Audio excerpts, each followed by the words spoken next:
नमस्कार एवरीवन, मैं वर्तिका गुप्ता और स्वागत करती हूँ अपने चैनल पे।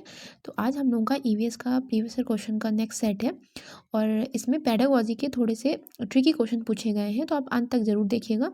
और जो कॉन्सेप्ट वाले क्वेश्चन हैं उनको केवल आंसर ना याद करिए, उनसे रिलेटेड जितने भी ऑप्शन हैं उनको समझना भी बहुत ज़रूरी है। तो मैं इस वीडियो में आपको वो भी समझाऊँगी। तो चलिए शुरू करते हैं बिना टाइम वेस्ट करें।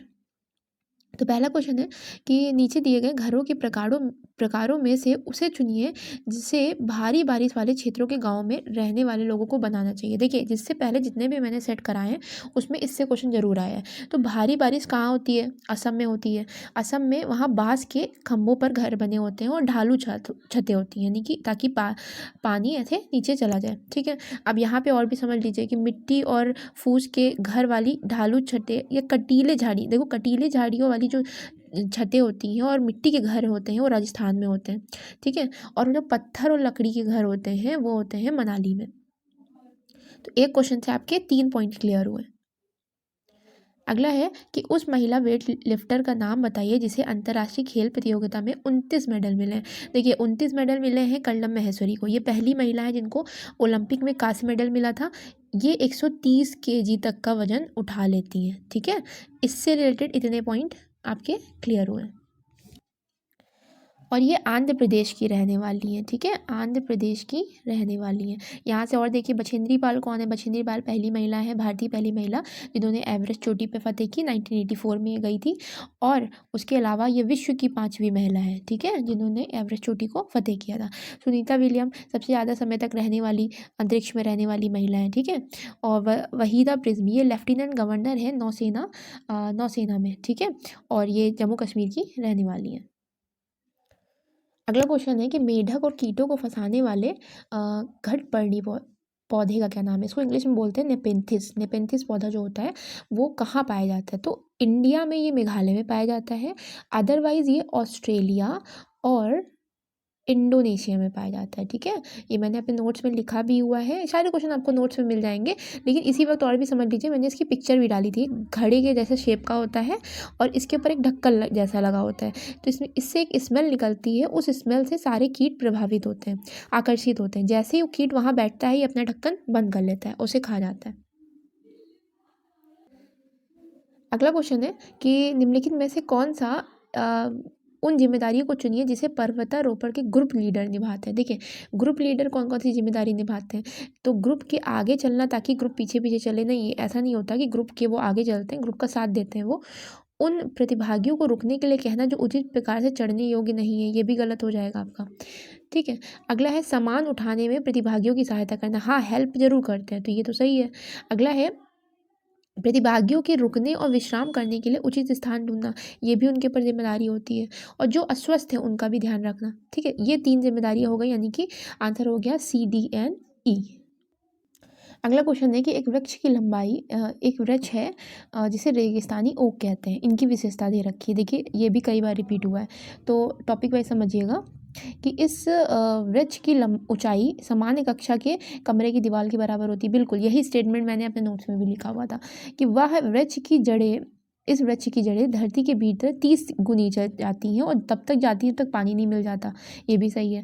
वह वृक्ष अपने तने में जल एकत्र करता है। बिल्कुल, तने में जल एकत्र करता है तो लोग पाइप डाल के उससे पानी भी पी लेते हैं। और यह आबू धाबी में रेत के टीले के पास पाया जाता है, ये गलत है, क्योंकि ये जो है ऑस्ट्रेलिया में पाया जाता है। ठीक है, ऑस्ट्रेलिया में पाया जाता है। तो आंसर हो गया, आप हमसे पूछा था कौन सा सही है, तो ABC सही है, यानी कि थर्ड। अगला क्वेश्चन पूछा गया है कि औसत चाल का फॉर्मूला मैंने बताया था, कुल दूरी बटा कुल समय। कुल दूरी कह रहा है 504 है और कुल समय यहाँ कह रहा है 7 घंटे। तो 7 से काटेंगे 72, लेकिन 72 आंसर आया किलोमीटर पर आवर में। ठीक है, किलोमीटर पर आवर में। और यहाँ पे तो 72 दे रखा था किलोमीटर पर आवर, उसको 5/18 से गुणा करेंगे, 18 चौक 72, 4 पंचे 20 मीटर पर सेकेंड आंसर। अगला क्वेश्चन कह रहा है कि यदि आप भारत के मानचित्र में कोई सरल रेखा खींचें जो भारत की राजधानी और पश्चिम बंगाल की राजधानी को मिलाती है। ठीक है, यानी कि भारत की राजधानी यहाँ पे है कुछ इस जगह पे, ठीक है, दिल्ली, और पश्चिम बंगाल की राजधानी कोलकाता इधर है। ऑब्वियसली पश्चिम बंगाल इधर है, मैप वाली वीडियो में आपने देखा ही होगा। तो यहाँ से ये डायरेक्शन कौन सी हुई? तो दिल्ली के सापेक्ष, मैंने कहा था सापेक्ष का मतलब उसको रोक लेना है, और दूसरी डायरेक्शन, तो ये डायरेक्शन होती है, देखिए इधर है आपका ईस्ट, इधर है आपका साउथ, तो ये डायरेक्शन हो गई साउथ ईस्ट यानी कि दक्षिण पूर्व। अगला क्वेश्चन कह रहा है ग्रेगर मेंडल एक मंक या मुनि थे जिन्होंने 28,000 मटर के पौधों पे 7 वर्ष तक मठ के बगीचे में प्रयोग किया था। अब यहाँ से ये कॉन्सेप्ट भी याद रखिएगा, ये जो टॉपिक दे रखा है लाइन, ये याद रखिएगा, हो सकता है आपके पेपर में यही स्टेटमेंट बना के दे दे। अब इन्होंने कहा कि उन्होंने जो मटर के पौधों के कुछ लक्षण देखे थे जोड़ियों में है, कौन सा ऐसा लक्षण है जो जोड़ियों में नहीं था? देखिए हरा और पीला था, खुरदरा और चिकना भी था, ठीक है, लंबा और नाटा ये भी था, लेकिन अगली पीढ़ी के पौधों के बीजों का नया रंग जो पीले और हरे गुण से मिलकर बना है, ऐसा नहीं था, क्योंकि इनका एक नियम है कि लॉ ऑफ इंडिपेंडेंट असॉर्टमेंट, उसके अकॉर्डिंग कुछ भी नया नहीं बनता, उनके अकॉर्डिंग जो अपने अपने गुण होते हैं वही आगे जाके या तो डोमिनेंट गुण बनते हैं या तो रेसेसिव बनते हैं, या तो प्रभावी बनते हैं तो अप्रभावी बनते हैं, कोई नया नहीं बनता। अगला क्वेश्चन है, अब देखिए इंग्लिश का देखना ज़रूरी है क्योंकि हिंदी में लिखा नहीं था। अ क्राउन ऑन हेड, यहीं पे समझ लीजिए किसके सिर पे मुकुट होता है, सीधी सी बात है, मोर के सिर पे यानी कि पीकॉक के सिर पे। तो सिर से दुम तक दिखे नीला ही नीला, कौन सा पक्षी है? मोर है। अगला क्वेश्चन पूछा गया है कि भारत में कुल कितने राज्य हैं? तो भारत में कुल 28, प्रेजेंटली 28 राज्य हैं और 8 केंद्र शासित प्रदेश हैं, यूटी हैं, याद रखिएगा। यहाँ हमें मिलान करना है, तो कीट कौन सा है? तो कीट तो हमको पता है कॉकरोच है, पक्षी उल्लू है, सरीसृप मतलब रेप्टाइल कछुआ है, और स्तनधारी यानी कि मैमल चमगादड़ है, तो उसके अकॉर्डिंग हमारा फोर्थ वाला हो जाएगा। ए का सेकेंड। मच्छरों से फैलने वाले 3 रोगों का समूह, तो मच्छरों से मलेरिया, डेंगू, चिकनगुनिया, इसमें कुछ भी विशेष याद करने की ज़रूरत नहीं है। मलेरिया के बारे में याद रखिएगा कि फीमेल एनोफिलीज मच्छर से फैलता है, और 1902 में रोनाल्ड रॉस को नोबेल प्राइज़ मिला था मलेरिया की, उन्होंने ये बताया था कि मलेरिया मच्छर से होता है।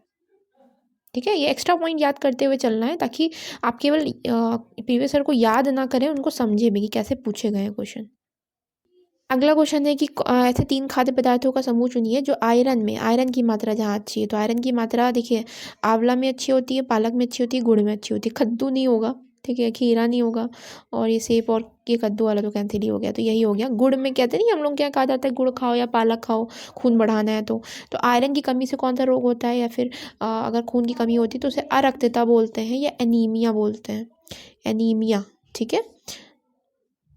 अब यहाँ से शुरू होते हैं पेडागॉजी के क्वेश्चन, और इनको ढंग से समझिएगा कि एक दूसरे देश का विद्यार्थी अपनी कक्षा में जहाँ प्रायः सभी स्थानीय विद्यार्थी हैं शामिल हुआ है, मतलब एक दूसरे देश का शामिल हुआ है, आप विभिन्न संस्कृतियों की प्रथाओं पर चर्चा करने के लिए इस अवसर का प्रयोग करना चाहते हैं।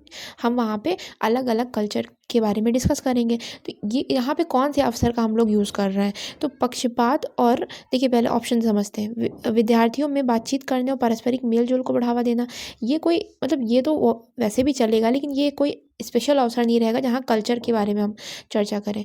अगला कह रहे हैं अन्य संस्कृतियों के प्रति दृष्टिकोण को अभिव्यक्त करने देने के लिए, देखिए अन्य संस्कृतियों के प्रति हमको संवेदनशील बनाना होता है, हमको उनके प्रति सम्मान की भावना को जागृत करना होता है। और ये लास्ट वाला दे रखा है, देखिए यहाँ समझिए, संस्कृतियों की तुलना, जहाँ भी तुलना दिख जाए वो तो गलत हो जाएगा ना, हमें कंपैरिजन नहीं कराना होता, तो ये 3 गलत हुए, लेकिन ये अलग सही है कैसे? पक्षपात और रूढ़ियों को कम करने और विविधता को महत्व देने, ठीक है, क्योंकि हमें पक्षपातता को कम करना है और विविधता डाइवर्सिटी को बहुत महत्व देना है कि कैसे अलग अलग कल्चर के लोग भी रहते हैं। अब देखिए ये क्वेश्चन रिपीट हुआ है, ठीक है, कि जूम ऐप की कौन सी विशेषता है जिसे बिना बोले संचार, अभी जो मैंने प्रीवियस वाला सेट डाला था उसमें भी ये क्वेश्चन था, तो बिना बोले संचार जीआईएफ के द्वारा होता है। जो जीआईएफ होता नहीं है जिसमें व्हाट्सएप पे भी रहता है या फिर इनमें भी रहता है कि बिना बोले आप गुड मॉर्निंग का ऐसा कुछ इमोजीज वगैरह जो भेज दिए जाते हैं, तो वो। अगला कह रहा है कि संरचनावादी दृष्टिकोण में सबसे अधिक कौन सा मेल खाता है? पहले समझिए, संरचनावादी दृष्टिकोण वो दृष्टिकोण होता है जिसमें ये माना जाता है कि बच्चा सक्रिय है, ठीक है, बच्चा ज्ञान का सृजन करेगा, ठीक है, जैसे पियाजे और वाइगॉत्स्की मानते थे। तो चारों ऑप्शन में बेस्ट ढूंढते हैं कि पक्षियों की चोंच के चित्र का प्रयोग करते हुए अलग अलग चोंच के अनुकूलन की पहचान करना नहीं, यहाँ कुछ सृजन नहीं करेगा वो। नदी के पानी के रंग में उसके मौजूद प्रदूषकों की पहचान करना, यहाँ कर सकता है कि मान लीजिए कि कोई नया प्रदूषक उसको मिला, उसकी वजह से प्रदूषक मतलब पोल्यूटेंट, जिसकी वजह से नदी का रंग बदला, तो कोई नया वो रिसर्च करेगा ना। फूल की कली देखकर उसका चित्र बनाए तो गलती हो गया एकदम। और आखिरी दे रखा है जन्म देने वाले व अन्य निक्षेपण वाले पशुओं के बीच में अंतर को समझाने के लिए ग्राफिक ऑर्गेनाइजर का यूज़ करना, ये भी गलत हो गया। ये दोनों आपस में एक जैसे लग रहे हैं, लेकिन ये बेस्ट आंसर है क्योंकि यहाँ पे बच्चा कुछ नया ट्राई करेगा। अगला कह रहा है कि सक्रिय शिक्षण में व्यस्त विद्यार्थियों का सर्वश्रेष्ठ उदाहरण कौन है। सक्रिय शिक्षण वही जिसमें बच्चा एक्टिव हो, ठीक है। तो इसका बेस्ट उदाहरण होगा, पहला क्या दे रखा है, वर्षों से प्रयोग होने वाले वाहनों के दर्शाने वाले वृत्त चलचित्र को देखने के बाद वाहनों में देखे गए अंतरों के कारणों पर चर्चा करना। जब चर्चा होती है तो वहाँ तो बच्चा सक्रिय होता ही है, लेकिन और भी देख लेते हैं।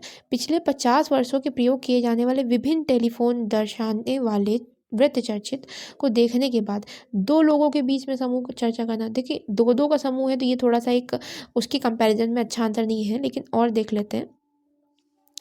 पाठ्य पुस्तक में विभिन्न स्थापत्य शैलियों की उल्लेखनीय इमारतों के बारे में पढ़ने के बाद ऐसी इमारतों के उदाहरण सूचीबद्ध करना। सूचीबद्ध करना तो एक वो नहीं होगा कि सक्रिय वाला नहीं हो फेज होगा। अगला है इमारतों के निर्माण करने में इस्तेमाल होने वाली विभिन्न प्रकार की चीज़ों के बारे में लिखी जानकारी। श्याम पट्ट पे लिखे तो हमेशा ही गलत हो जाता है। तो अब इन दोनों में बेस्ट क्या रहेगा, तो इन दोनों में बेस्ट हमारा यही रहेगा कि जब हम जो अलग अलग जो वृत्त चलचित्र था उसमें हमने देखा कि कैसे अलग अलग वर्षों में वाहनों के अंतर हुए हैं, वाहनों में अंतर हुए हैं, उन पे चर्चा करना वो बेस्ट रहेगा। क्योंकि यहाँ दो दो के समूहों में चर्चा हो रहा है तो उससे बेहतर ये होता है कि हम ओवरऑल चल रहा है कि विभिन्न प्रकार के कच्चे माल पर एक पाठ के संबंध में निम्नलिखित में से कौन सा प्रामाणिक कार्य है। ठीक है, तो निम्नलिखित में से कौन सा प्रामाणिक कार्य है।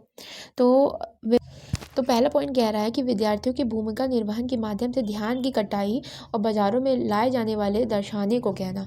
ठीक है, अब ये दर्शाने को कहने से वो कोई कार्य थोड़ी ना होगा, ऐसी चीज़ जिसमें वो कोई कार्य करे, तो ये तो गलत हो गया। अगला कह रहा है कि विद्यार्थियों को विद्यालय के भवन के चारों तरफ चक्कर लगाने को कहना है, तो यहीं गलत हो गया। ठीक है, विद्यार्थियों को उनकी मेज के लिए अपनी पसंद के कच्चे माल से एक पेंसिल स्टैंड बनाने को कहते हैं। बिल्कुल ये सही आंसर है, क्योंकि अगर हम देखिए सक्रिय बच्चा वही होगा जिनको हम कुछ कच्चे माल से बनाने को देंगे ना। जैसे हमने कहा कि वो जो छिलके से हम लोग पेंसिल स्टैंड बनाते थे या फिर कुछ डिज़ाइनिंग वगैरह करते थे, वही यहाँ पे। ठीक है, अगला क्वेश्चन है कि आप खेल और खेल प्रतियोगिताओं के बारे में पढ़ा रहे हैं। ठीक है, एक विद्यार्थी पूछता है कि आप ईवीएस में खेलों के बारे में क्यों पढ़ा रहे हैं। तो निम्नलिखित में से कौन सा उत्तर आप मतलब सही रहेगा, यहाँ ये पूछा गया है। तो लाइन बाय लाइन उत्तर पढ़ते हैं। तो पहला दे रखा है कि बड़े होने पर आप खेल को पेशे के रूप में लेने का निर्णय लेते हैं, तो आपको एक विशिष्ट खेल के बारे में सब कुछ जानने की आवश्यकता होगी, जिसमें इसका इतिहास और बीते हुए में यह कैसे विकसित हुआ यह भी जानना होगा। तो ये देखिए हम लाइन बाय लाइन चारों पढ़ते हैं फिर बेस्ट ढूंढेंगे। सेकंड कह रहा है कि बड़े होने पर यदि आप खेल को पेशे के रूप में लेने का निर्णय लेते हैं, तो आपको एक विशिष्ट खेल के बारे में सब कुछ जानने की आवश्यकता होगी। ये तो वही है, दोनों सेम है। तो अगला है कि हमें नाना नानी द्वारा खेले जाने वाले कई खेल अब तक नहीं खेले जाते हैं। तो ऐसी कोई बात नहीं है कि हमको खेल इसलिए पढ़ाना है कि जो पहले वाले नहीं खेले जाते हैं उनको बताया जाए, तो ये तो गलत हो गया। खिलाड़ियों का बचपन अक्सर मुश्किलों से भरा होता है, इसीलिए खिलाड़ियों का जीवन कैसा होता है और इनकी मेहनत पर प्रभाव डालना, तो ये भी गलत हो गया। केवल यही चीज़ सिखाना नहीं होता बल्कि खेलों का महत्व भी बताना होता है। तो ये दोनों ही, पहला और दूसरा दोनों ही सेम है, तो यही आंसर हो गया। अब अगला क्वेश्चन है कि शाहमीर कहता है कि ग्लोब के निचले हिस्से की ओर इशारा करते हुए कहता है कि आपके कहने का मतलब है कि यहाँ कोई नहीं रहता। ठीक है, नीचे क्या है, अंटार्कटिका है ना, तो वहाँ कहता है कि यहाँ कोई नहीं रहता। उजायरा, यहाँ भी लोग रहते हैं। ब्राज़ील और अर्जेंटीना यहाँ है। तो शाहमीर, क्या वहाँ पर लोग उल्टा खड़े हैं, मतलब उसका कहने का मतलब है कि यहाँ पे ऐसे उल्टा खड़े हुए हैं लोग, तो यह लोग गिरते क्यों नहीं हैं। तो एनसीईआरटी पर्यावरण अध्ययन कक्षा 5 पाठ 11 उपरोक्त पाठ कक्षा 5 के विद्यार्थियों को गुरुत्वाकर्षण की अवधारणा, ग्रेविटेशन की अवधारणा से परिचित कराने के लिए प्रयोग किया गया है। तो उनमें निम्नलिखित में से कौन सा दृष्टिकोण सहमीर, जो सहमीर उल्टा बोल रहा है, गलत बोल रहा है, उसकी गलतफहमी को दूर करने के लिए कौन सा आंसर बेस्ट रहेगा। तो देखिए, जिस तरह चुंबक लोहे को आकर्षित करता है उसी तरह पृथ्वी की हर उस चीज़ को आकर्षित करती है जिसमें द्रव्यमान होता है। नहीं, बिल्कुल ये क्लास 5th के बच्चे ये सारे कॉन्सेप्ट नहीं समझते हैं, ठीक है। और कल्पना करें कि एक चींटी टेनिस की गेंद के नीचे हिस्से पर खड़ी है। ये तो एकदम ही गलत हो गया। ग्लोब के निचले हिस्से में एक पिन चिपका दें। बिल्कुल ये अच्छा आंसर है, क्योंकि अगर हम ये ग्लोब है और ग्लोब में मान लीजिए यहाँ ब्राज़ील था, तो ब्राज़ील के इस हिस्से में हम पिन चिपका दें और अलग-अलग स्थितियों पे पिन देखें। दक्षिण गोलार्ध में भी ऐसा ही है। तो अगर हम ये ग्लोब को घुमाएँगे तो उसको कॉन्सेप्ट क्लियर में आ जाएगा कि हाँ, ग्लोब मतलब एक ये। अगला क्वेश्चन है कि अब देखिए ये क्वेश्चन भी रिपीट हुआ है, जो कि मैंने प्रीवियस में भी था ये क्वेश्चन, कि एक बड़ी बोतल लाए हैं वो गोंद की, और बच्चे उसका प्रयोग कर रहे हैं। तो हम मतलब अगर गोंद की बोतल खाली कर दी जाए तो नई बोतल नहीं दी जाएगी, अब ऐसा कहते हैं, ठीक है। किफ़ायती तरीके से ही उपयोग करने को कहते हैं। तो इनमें से कौन सा आप यूज़ नहीं करेंगे, उस शिफ्ट में आया था कौन सा आप स्टेटमेंट यूज़ करेंगे, इसमें कह रहा है कौन सा यूज़ नहीं करेंगे। तो इस पे ज़्यादा बताने की ज़रूरत नहीं, क्योंकि यहाँ दिख ही रहा है कि हम एक रजिस्टर, यहाँ कह रहा है कि विद्यार्थियों को हम रजिस्टर देंगे और कहेंगे कब, क्यों और कितने चम्मच यूज़ किया। तो ऐसा थोड़ी ना करेंगे ना कि हम एक रजिस्टर दें और कहें कि कब यूज़ किया, कितना चम्मच यूज़ किया और क्यों यूज़ किया। तो ये गलत आंसर है, इसीलिए 4th हो जाएगा इसका। अगला क्वेश्चन है कि प्रयोग से यानी कि एक्सपेरिमेंट से हम कुछ कोई निश्चित निष्कर्ष पहुंच सकते हैं। तो इनका कौन सा बेस्ट उदाहरण है। पहला है भोजन पचाने में लगने वाला समय ज्ञात करने के लिए सभी विद्यार्थियों को एक समान भोजन खाने को कहना है। तो ये कोई एक्सपेरिमेंट नहीं हुआ कि सबको एक जैसा भोजन करने कहना है, क्योंकि यहाँ पे सबका अपना अपना अपना मेटाबॉलिज्म होता है। तो ये तो गलत हो गया। कक्षा में विभिन्न स्थानों पर गुड़ के टुकड़े रख कर देखना और अलग अलग स्थानों पर चींटियों को कितने समय में पहुँचती है। तो ये ऑब्जर्वर हो गया, ऑब्जर्व कर रहे हैं, अवलोकन कर रहे हैं, ये एक्सपेरिमेंट नहीं हुआ। तो ये भी गलत हो गया।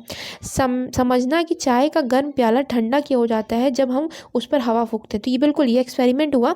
अगला क्वेश्चन है ऋतुओं का विषय आरंभ करने के लिए शुरुआत के रूप में निम्नलिखित में से कौन सा कथन सबसे कम प्रासंगिक है। सुनिएगा, सबसे कम प्रासंगिक। तो यहाँ कह रहा है विद्यार्थियों को सैर पर ले जाना और उनसे पूछना कि पौधों में आने वाली ऋतुओं में किस प्रकार परिवर्तन होते हैं। तो अगला पढ़ लेते हैं हम लोग, क्योंकि सभी प्रासंगिक होंगे, कुछ एक कम होगा ना, कोई एक अच्छा आंसर नहीं होगा, कम अच्छा आंसर होगा।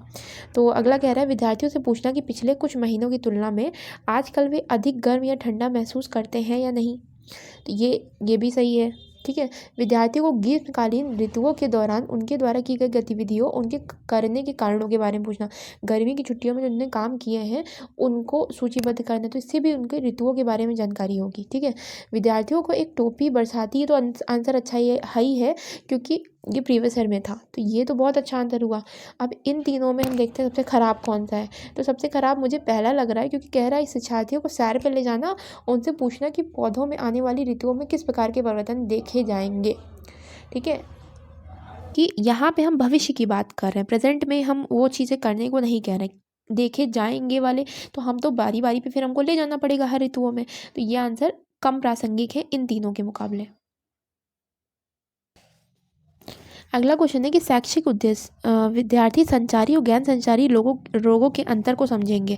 तो देखिए, गैर संचारी वो रोग होते हैं जो कम्युनिकेबल होते हैं, ठीक है, जो फैल जाते हैं आप संपर्क में आने से, जो बीमार हैं लोग। और गैर संचारी वो होते हैं जो संपर्क में आने से नहीं फैलते हैं। तो यहाँ पे देखिए इसका उदाहरण, ये रिपीट हुआ है क्वेश्चन, तो मैं डायरेक्ट बता देती हूँ। जैसे सामान्य सर्दी का संचार और मधुमेह के संचार से अलग कैसे है। अगर हम ये क्वेश्चन करेंगे बच्चों से तो वो समझ जाएंगे कि अच्छा, संचारी रोग ये था सर्दी वाला, इसीलिए जुकाम उखाम जल्दी हो जाता है, और मधुमेह क्योंकि गैर संचारी रोग है और इसी वजह से कांटेक्ट में आने पे नहीं होता है।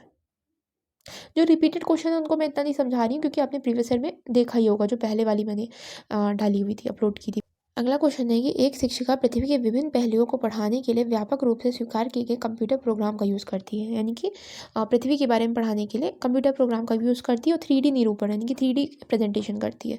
अब यहाँ कह रहा है कि शैक्षिक साधन के रूप में पारंपरिक मानचित्रों की किताब की तुलना में इस प्रयोग के क्या लाभ है, यानी कि जो 3D फॉर्मेशन दिखाया जाएगा उसके क्या लाभ होंगे। तो देखिए, यह विद्यार्थियों को स्वच्छंद अध्ययन की आदत विकसित करेगा। तो बिल्कुल करेगा, लेकिन तुमको बेस्ट आंसर ढूंढना है कि यह विद्यार्थियों में पृथ्वी के संबंध में पूर्व ज्ञान को पुनः याद दिलाने में सहायक होगा। ऐसा नहीं है कि किताबें भी तो याद दिलाती हैं, तो ये तो नहीं हुआ अच्छा लाभ। यह विद्यार्थियों को विभिन्न देशों की अवस्थिति को समझने में मदद करेगा। तो ये भी बहुत, मतलब ये हमसे कह रहा है कि मानचित्र के मुकाबले, तो मानचित्र भी तो ये कराता है ना, तो ये तो नहीं हुआ। यह विद्यार्थियों को दृश्य को समझने में मदद करेगा। बिल्कुल, क्योंकि होता क्या है कि हमारे सामने वो पूरा-पूरा 3D रिप्रेजेंटेशन होता क्या है कि आपको जैसे कोई भी फिगर है उसका केवल 2D रिप्रेजेंटेशन का मतलब केवल फ्रंट साइड दिखना, और 3D में ऐसा होता है कि उसका बैक साइड भी हमको दिखता है। तो बच्चों को उससे एक प्रॉपर पता चलेगा कि कैसे स्थितियाँ हैं पृथ्वी पे, कैसे उनकी भौगोलिक स्थितियाँ हैं। अगला क्वेश्चन है कि एक शिक्षक कक्षा में 2 गमलों में लगे पौधे लगा लाती है, ठीक है?